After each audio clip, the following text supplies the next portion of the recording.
So today I'm going to be showing you how to locate and shut off water if you have a water emergency in your home. First thing you're going to want to do is locate where your water main comes in from the city. So here you can see a lot of different piping and valves and things going on. What we're looking for is where the water line comes up from the ground. So this is your water main coming in. This is like a polyplastic type pipe. It may be copper.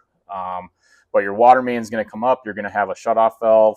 You may have some other components like a pressure reducing valve, your water meter. This is how the city tells how much usage you're actually using. You may have an automated shutoff valve,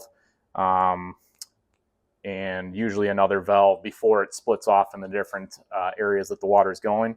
So if you have water leaking in a different area of your home, shutting off either this first valve or this valve here will effectively stop water flow from anything beyond that. Your water's coming up from this pipe.